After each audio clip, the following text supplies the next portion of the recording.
점점 사람들 푸념처럼 이야기하기를 죽고 싶다, 죽고 싶다, 정말 살고 싶은 마음이 없다, 그러한 고백들을 할 때가 있는 것을 보게 됩니다. 특별히 이민의 삶을 살아갈 때는 더더욱 그러한 것처럼 보입니다. 이럴 때는 가정에 여러 가지 어려운 문제가 생기잖아요. 도저히 풀려지지 않는 문제들이 생길 때, 특별히 자녀들의 문제로 인해서 너무 힘들어졌을 때, 뿐만 아니라 가정 식구들 가운데 누군가가 점점 깊은 질병으로 힘들어져 가고 있을 때 참 많이 힘들죠. 뿐만 아니라 이민의 삶을 살면서 행하는 사업터의 일들이 좀 잘 풀려져 왔으면 좋겠는데 계획대로 안 되어지는 거죠. 어려움이 생기는 거죠. 그러면 우리가 희망을 잃고 좌절하면서 낙망하면서 답답해하면서 좀 탄식하게 되는 그런 모습들가 좀 있는 것을 보게 됩니다. 그래서 살 소망까지 끊어지는 그런 듯한 생활을 만나게 될 때가 있는 것이죠. 오늘 본문에 그러한 분이 한 분 소개가 되고 있습니다. 여러분이 잘 아시는 누구죠? 사도 바울 선생님이십니다. 오늘 본문에 사도 바울이 소개되는데 이분이 고백하는 것처럼 8절에 심한 고생을 받아 살 소망까지 끊어지고 그랬습니다. 사도 바울이 고백하는 게 나는 살 소망까지 끊어졌다, 이런 고백을 하고 있는 것이고요. 9절에도 무리 마음에 사형 선고를 받은 줄로 알았으니, 살 소망이 끊어진 것 같은데 그것은 마치 사형 선고를 받은 것과 같다라고 이렇게 이야기하고 있는 것을 볼 수가 있습니다. 그러면서 이야기하는 것이 아시아에서 당한 환난을 언급하고 있는데, 이 아시아에서 당한 환난이라는 것은 사도행전 19장에 나와 있는 에베소에서 복음 전파하다가 죽을 뻔한 그러한 사건을 이제 백그라운드로 두고 이야기하고 있는 것입니다. 그런가 하면 그가 얼마나 힘들었는지 하는 것이 고린도후서 11장 24절에서 27절까지 자세하게 나오고 있거든요. 한번 읽어드리면 이런 내용입니다. 유대인들에게 그가 고난을 당했는데 40에 하나 감한 매를 5번이나 맞았다 했습니다. 200개 가까이 맞은 겁니다. 뿐만 아니라 3번이나 태장으로 맞았고, 한 번은 돌에 맞아서 죽을 뻔했었고, 그리고 3번이나 파선을 했다. 그래서 이제 3번이나 배가 파선이 되어져서 일주일 동안 깊은 가운데 있는 적이 있었고, 또 강도들의 위험이 있었고, 동족들의 위험과 이방인들의 위험을 당한 적이 있었고, 광야에서의 위험이 있었고, 바다에서의 위험이 있었고, 거짓 형제들의 위험을 당했었던 적이 한두 번이 아니다. 그러면서 그걸 수고하고 애쓰며 여러 번 자지도 못했고 줄이면서 목말랐고, 그리고 여러 번 굶고 춥고 헐벗었노라 라고 이야기하고 있는 것입니다. 사도 바울이 자기를 위한 고난이었습니까? 주님의 복음을 증거하고 전파하다가 당한 고통들이 아니었겠습니까? 이러한 구체적인 고통들, 고생들, 이런 것들도 많이 힘들고 어려웠지만, 특별히 그 육체적인 고통보다도 더 힘들었던 것은 정신적인 고통들이었습니다. 그러니까 그를 힘들게 하고 어렵게 했던 사람들은 전혀 그를 몰랐던 사람들이 아니라 사도 바울을 잘 알고 있었던 동족들, 유대인들에 의해서 이런 고통을 많이 당했다는 것이죠. 특별히 저희가 이제 고린도후서를 한번 살펴보기를 원하는데, 이 고린도 교회 성도들이 바로 사도 바울을 너무너무 힘들게 했다고 하는 사실을 기록하고 있는 것을 볼 수가 있습니다. 고린도 교회 성도들이 힘들게 했던 것은 무엇이냐면, 이 사도 바울을 향해서 그 바울이 정말 사도가 맞나? 바울의 사도성을 의심하는 거죠. 예수님의 12 제자들이 사도였다는 사실은 저희들이 잘 알고 있는데, 바울이 사도였다고 하는 사실은 우리가 별로 인정할 수가 없을 것 같은데 라고 이야기를 하는 것이죠. 그 외에도 사도 바울의 인격에 대해서 의심을 하고 그의 일들에 대해서 그는 의심을 하는 그런 이 고린도 교회 성도들을 볼 수가 있습니다. 그럴 때에 사도 바울은 정신적으로 얼마나 큰 고통과 어려움을 당했는지 알 수가 없습니다. 왠고 하니 사실 고린도 교회는 사도 바울이 애를 쓰고 힘을 써서 개척했던 교회거든요. 다른 교회는 3주밖에 전도를 안 했는데도 건강하게 사도 바울의 말씀을 잘 따라주면서 힘있게 잘 커나가는 그런 교회가 있었는가 하면, 고린도 교회는 사도 바울이 3년 동안 애를 쓰고 수고를 하고 양육하느라고 굉장히 힘을 기울였던 그런 교회였음에도 불구하고, 이 고린도 교회는 사도 바울에 대해서 얼마나 도전을 많이 하고 얼마나 험담을 많이 하고 얼마나 사도 바울이 힘들게 했는지 모릅니다. 그것은 육체적인 고통이 아니라 정신적인 고통이었던 것을 이야기합니다. 참으로 답답하다라고 이야기하는 거죠. 사도 바울은 너무 힘들어하는 거죠. 그래서 그가 오늘 고백하는 것처럼 나는 살 소망까지 끊어졌다라고 이야기하는 것을 볼 수가 있습니다. 어떻습니까? 우리 사랑하는 성도들은 이 세상 살아가면서 이러한 고통, 이러한 고민, 이러한 좌절과 낭망을 당했던 그런 적은 없으신지요? 말씀드렸던 것처럼 가정의 일로, 자녀들의 일로, 또 사업대에서의 일로 뿐만 아니라 같이 일하던 그러한 동역자들의 일로 말미암아 관계가 깨어지고 그들로 인해서 비난을 받고 그들에 의해서 정죄를 당하고 힘들 때, 육체적으로도 병이 들어서 힘들어할 때도 있지만 그보다 더 힘든 것은 정신적으로 고통당하는 그런 힘든 일들을 당하게 될 때 없지 않습니까? 그럴 때 사도 바울이 고백했던 것처럼 정말로 죽고 싶다, 이 세상 살아서 뭐하나 라고 하는 그러한 자살 충동이 느껴지는 그러한 때를 만날 때는 없었습니까? 인생을 살다 보면 우리 주변에서 그렇게 힘들어하는 분들을 가끔씩 만나게 됩니다. 우리 인생이 이처럼 고달프고 힘들 때가 많이 있습니다. 근데 우리 성경에 나와 있는 그 유명한 사도 바울 선생님도 그처럼 힘들어하고 어려움을 당했더라 하는 것입니다. 그런데 이렇게 살 소망까지 끊어지고 사형 선고를 받은 것과 같다라고 이야기를 하면서 그는 어떻게 그 부분을 대처하고 있는가 하는 것이 우리에게 큰 교훈이 될 수가 있겠습니다. 오늘 사도 바울은 바로 자기 자신이 사도성에 대한 불신을 받고 자기가 양육했던 그 고린도 교회 성도들에 의해서 정죄를 당하고 비난을 받고 있는데, 그가 고백하고 있는 것은 오늘 1절에 나와 있는 것처럼 하나님의 뜻으로 말미암아 그리스도 예수의 사도된 나 바울은, 이렇게 얘기하고 있습니다. 내가 사도된 것은 바로 하나님의 뜻으로 말미암아 되어진 것이다. 그리고 내가 한 예수 그리스도로 말미암아 이방인에게 보냄을 받은 것은 바로 예수 그리스도에 의해서 부름을 받은 사도가 맞고, 그리고 그 일을 지금도 감당하고 있는 것이다 라고 고백을 하고 그의 확신을 고린도 교회 성도들에게 선포하고 있는 것을 볼 수가 있습니다. 사도 바울의 자기 인식입니다. 자신의 정체성입니다.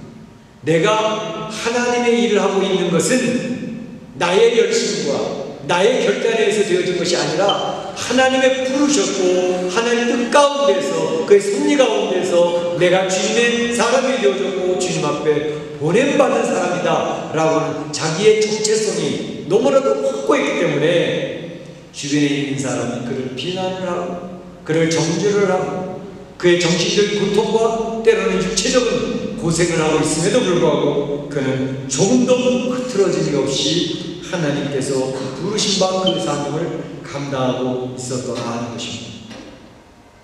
이것을 우리에게 적용해 볼 수 있습니다. 우리가 신앙생활을 하게 될 때에 신앙생활하는 성도들이 얼마나 많이 힘듭니까? 이 세상에서 삶 자체도 힘들고 고생도 많이 하게 될 때가 있지 않습니까? 그런데 그 가운데서 신앙생활하는 그 신앙생활은 더더욱 힘들 때가 많이 있지 않습니까? 교회에 다닌다면서 너 무슨 교회 다니는 사람이 그 모양이냐, 주변에서 친구들이 빈정대는 그런 소리를 듣게 된다든지, 내가 어느 교회 집사라면서 권사님이라며, 그런데 그 모양이 뭐냐 도대체. 그리고 한마디씩 툭툭 던지고 지나갈 때 우리는 엄청난 상처를 받습니다. 그러면 우리의 신앙이 막 흔들립니다. 나 신앙생활하는 사람 맞나? 정말로 내가 권사고 내가 집사고 내가 교회 다니는 사람 맞나? 자기 스스로도 자기 자신에 대해서 힘들어할 때가 많이 있는데 주변에서 한마디씩 툭툭 던지는 그 말에 의해서 우리는 한순간에 손부채 무너져 내릴 때가 종종 있는 것을 알 수가 있습니다. 그럴 때 우리는 어떻게 해야 될 것인가? 오늘 사도 바울이 했던 이 내용을 기억할 필요가 있습니다. 나의 정체성, 자기 자신에 대한 인식, 이것을 정확히 알 필요가 있습니다. 우리 성도라고 하는 게 무엇입니까? 성도는 하나님 앞에 부름받은 사람들입니다. 하나님께서 선택하시고 하나님의 기쁘신 뜻대로 우리가 부름을 받아서 하나님의 자녀라고 인칭을 받은 사람들 아닙니까? 그래서 내가 결단을 냈고 내가 예수를 믿고 싶어서 믿었다는 것이 아니라 하나님이 불러주셨고 하나님의 뜻 가운데서 내가 예수 믿는 사람이 되어졌고 하나님 의지하는 사람이 되어졌다고 하는 이러한 인식, 특별히 신앙생활하면서 내가 여전히 부족하고 연약함에도 불구하고 신앙생활하고 있는 하나님의 직분자임에도 여전히 쓰러지고 넘어지고 있는 사람에도 불구하고 하나님께서는 여전히 나를 향해서 너는 나의 사랑받을 대상이다, 너는 하나님을 예배할 자로 하나님을 경배할 자로 하나님 구별해 놓았단다 라고 하는 자기 인식과 정체성을 정확히 하는 것은 얼마나 중요한지 모릅니다. 나의 연약함과 나의 허물 때문에 무너져서는 안 된다는 것입니다. 하나님이 불러주셨기 때문에 하나님 부름받은 자녀이기 때문에 그 정체성이 중요한 것이지 내 연약함과 내 허물 때문에 하나님이 나를 버리시지는 않는다는 사실, 그런 자기 확신과 자기의 정체성을 확실히 하면 우리 성도들이 주변에 어떤 누군가의 툭툭 던지는 말에 의해서 우리가 넘어지거나 깊은 상처 가운데서 고민하는 일은 그래도 극복할 수 있는 힘이 생기게 될 것입니다. 그래서 우리 성도들이 신앙생활 하다가 참으로 자기의 정체성에 대한 것을 다시금 세우고 다시금 확인하는 작업이 언제 일어나는가? 바로 주일마다 모이는 예배를 통해서 이루어지게 되는 것입니다. 한 주간 살면서 우리는 세상 사람들과 별반 다르지 않게 살아가는 모습 속에서 많이 무너져 있습니다. 그리고 자기 스스로도 탄식하는 모습들로 주님의 예배가 찾아옵니다. 그런데 예배를 드리면서 우리는 고백하지 않습니까? 한 주간을 돌아보면서 우리 영적인 보고서를 올립니다. 하나님, 저는 이렇게 무너졌습니다. 저는 이렇게 하나님의 자녀되게 살지 못했습니다. 그럼에도 불구하고 주님 나를 긍휼히 여기셔서 오늘 예배를 통하여서 그리스도의 보혈을 흘러넘치게 하시고 그리스도의 보혈을 나를 덮어주시니 감사합니다. 하나님 선언하시기를 너는 여전히 나의 사랑받을 대상이라고, 너는 나의 자녀가 맞다라고 선언해 주시니 감사합니다. 주님의 오른손을 붙들고 일어서는 시간이 이 예배를 통해서 이루어진다고 합니다. 이 예배 시간에 그리스도의 보혈이 흘러넘치고 성령의 충만하신 역사가 우리들에게 임해지기 때문에 우리는 주의 오른손을 붙들고 다시 일어설 수 있음을 믿습니다. 그것 때문에 우리는 나의 하나님의 자녀되는 걸 확신을 가지고 이 예배 시간보다 다시 일어설 수 있는 힘을 얻게 된다는 것입니다. 사도 바울이 이러한 자기 인식과 정체성 때문에 힘들고 어려워도 그는 포기하지 아니하고 주 앞에 나갈 수 있는 사람이 되었다는 사실입니다. 우리가 두 번째로 생각해 볼 것은 이 사할 소망까지 끊어진 바울에게 하나님은 어떻게 대하셨는가 하는 것입니다. 과연 사할 소망까지 끊어지고 사형 선고를 받은 것 같은 사도 바울에게 하나님은 어떻게 접근하셨을까? 4절과 5절을 보게 되면 이런 얘기를 하십니다. 우리의 모든 환난 중에서 하나님은 우리를 위로하사, 5절에도 그리스도의 고난이 우리에게 넘친 것 같이 우리의 위로도 그리스도로 말미암아 넘치는도다. 하나님의 위로가 사할소망까지 끊어진 사도 바울에게 위로로 찾아오신 주님인 것을 발견할 수가 있었습니다. 3절에서 7절까지 한 5절밖에 안 되는데 거기는 하나님의 위로라고 하는 단어가 10번이나 반복돼서 나옵니다. 무엇입니까? 하나님은 그의 백성을 위로하시는 하나님으로 다가오신다라는 것을 강조하고 있는 예예요. 위로하시는 하나님, 위로로 찾아오시는 하나님의 것을 우리는 기억할 필요가 있습니다. 대제사장 여호수아를 찾아오셔서 그를 위로하시고 멸관을 씌워주시고 옷을 갈아입혀 주신 주님을 우리 기억하지 않았습니까? 부활의 주님께서 그 부활을 확신하지 못하고 흩어져 있던 제자들 속에 찾아오셔서 위로하시는 주님, 너에게 평강이 있을지어다 선언하셨던 주님의 모습을 우리 기억하고 있지 않습니까? 우리는 교회 카톡방을 통해서 지난 한 몇 주간 우리 사도행전에 대해서 살펴보아 왔습니다. 그때에 바로 사도 바울을 찾아오셨던 위로의 하나님을 우리는 발견할 수가 있습니다. 사도행전 27장 24절부터 보게 되면 이제 그 바다의 풍랑을 만나서 유로굴로 풍랑을 만나서 힘들어할 때에 하나님의 사자가 사도 바울을 찾아와서 얘기하죠. 바울아 두려워하지 말라. 하나님이 너와 함께 하시느니라. 그 밤중에 찾아오시는 사도 바울을 찾아오시는 위로의 하나님을 우리는 사도행전에서 발견할 수가 있습니다. 그러면서 사도 바울은 그 배 모든 사람, 패닉에 빠져있는 그 사람들에게 이야기합니다. 여러분이여 안심하라. 어젯밤에 주님께서 내 곁에 서서 말씀하시기를 두려워 말라 말씀하셨고 너와 함께 있는 이 배에 타는 사람들이 생명이 해치지 아니하도록 하나님께서 함께 하신다고 말씀하였으니 이제 나는 하나님이 말씀하신 그대로 되리라고 믿고 있다 라고 그 백성들을 위로하고 있는 사도 바울의 모습을 볼 수가 있습니다.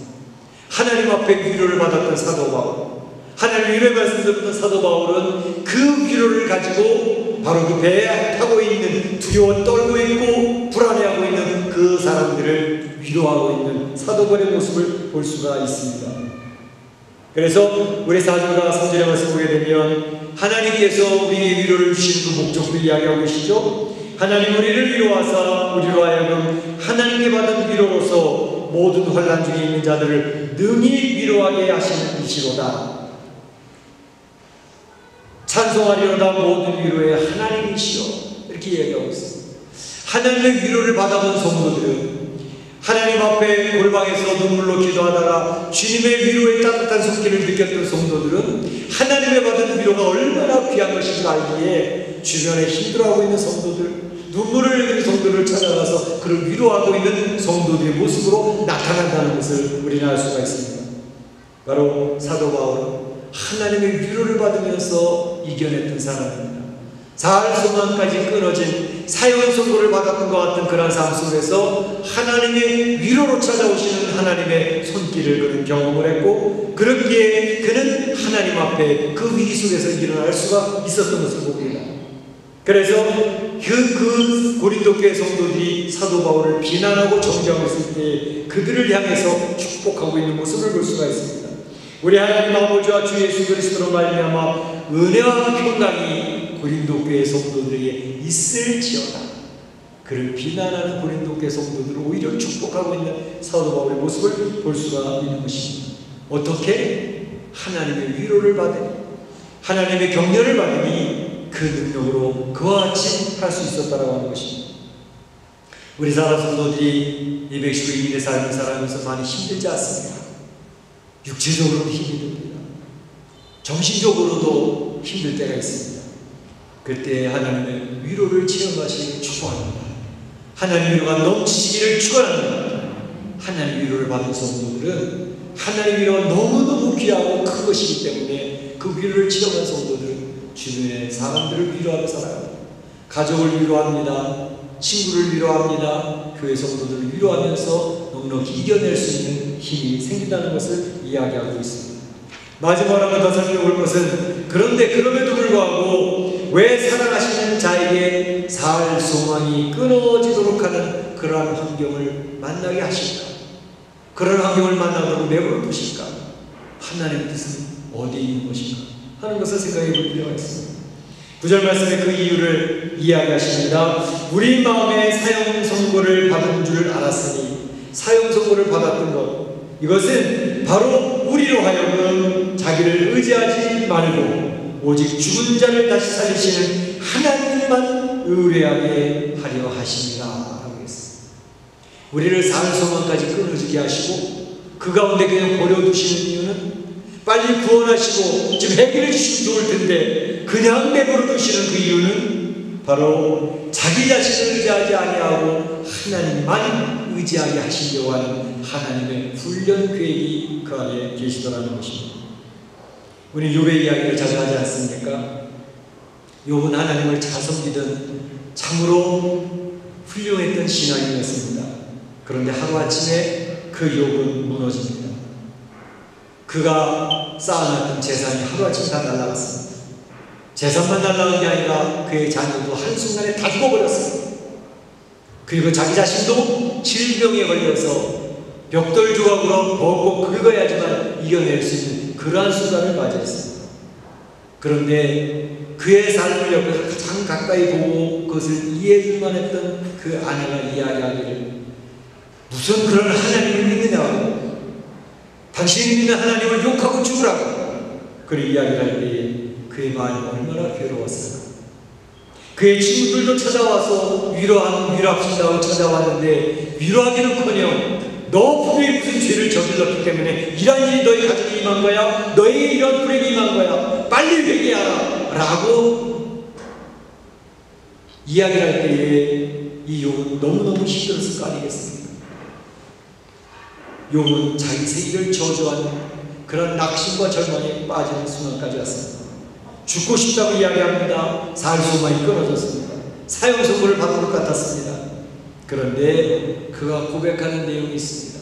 얼마나 멋진 고백입니까? 욥기서 23장 10절 말씀에 이야기합니다. 나의 가는 길을 오직 그가 아시나, 나의 가는 길을 오직 그가 아시나니 그가 나를 단련시키신 후에는 내가 천국같이 나오리라. 내가 천국같이 나오리라. 그의 살 소망까지 끊어지고 사형 선고를 받은 것 같은, 인생이 완전히 망가진 것 같은 상황에 되어졌을 때에 그가 하나님 앞에 고백하는 것은 나의 가는 길을 오직 그가 아신다. 하나님이 아신다. 그분이 나를 단련시킨 다음에는 내가 천국같이 될 거야 라고 하면 하나님만 바라보는 그런 멋진 신앙으로 거듭나고 있는 모습을 볼 수 있지 않습니까? 바로 우리 성도들 가운데 멕시코인의 삶 속에서 사업처가 무너집니다. 가정이 흔들립니다. 나의 몸이 무너집니다. 그럴 때 그대로 내버려 두신 하나님의 역사가 있습니다. 하나님만을 바라보게 하시기 위한 하나님의 뜻이 있습니다. 그리고 그것을 회복시키시는 하나님의 은혜가 있습니다. 그게 얼마나 감사한지 모릅니다. 그래서 우리 하박 선지자가 얘기하지 않습니까? 도대체 하나님의 백성이라는 게 무엇입니까? 하나님 백성들이 이렇게 망하게 하려고 하나님 내버려 두셨습니까? 그러면서 하나님이 그 백성을 사랑한다고 하셨습니까? 불평불만하고 있는 그 하박 선지자에게 하나님께서 말씀하시는데 하나님이 그와 함께 하신 것을 깨닫고 난 뒤에 그 고백하는 얘기 뭡니까? 무화과 나무가 무성치, 포도나무의 열매가, 감람나무의 수치가 없어, 양이 있어야 될 무리에 양이 없고 소가 있어야 될 외양간에 소가 없을지라도 나의 여호와로 인하여 나는 즐거워하고 나의 구원의 하나님으로 인하여 나는 기뻐하리로다. 그 고백하는 그 고백을 기억하십니까? 바로 이것이 어렵고 힘들고 좌절하고 낭만스러운 그런 환경에 살아가는데 그 속에 임재하신 하나님을 체험한, 하나님만을 바라보게 되는 성도들이 고백하는 멋진 고백이 되는 줄로 믿습니다. 우리의 인생을 살아가면서 우리 성도들의 삶 속에 이런 어려운 문제가 있습니다. 고난과 환난이 찾아올 수 있습니다.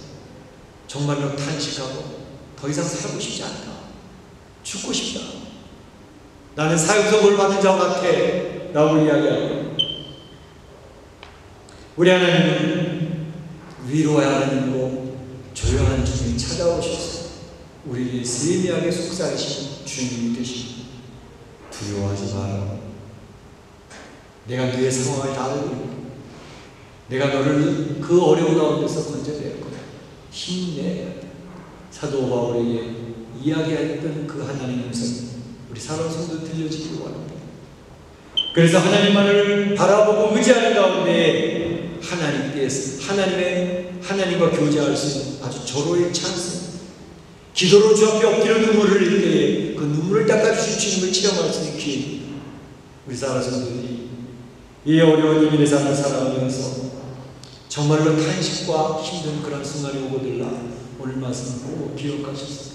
살 소망까지 끊어졌던 사도 바울, 그에게 위로로 찾아오셨던 하나님, 그리고 그 상황 속에서 하나님만 의지하게 하셨던 그 하나님의 그 역사가 우리 사랑 성도들에게 동일하게 체험이 되어졌습니다. 하나님 찬양하고 하나님께 영광 돌리며 승리하는 성도들이 되시기를 주님의 이름으로 축원합니다.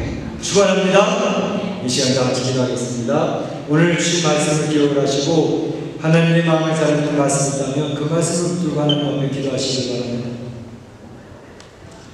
사랑하는 하나님,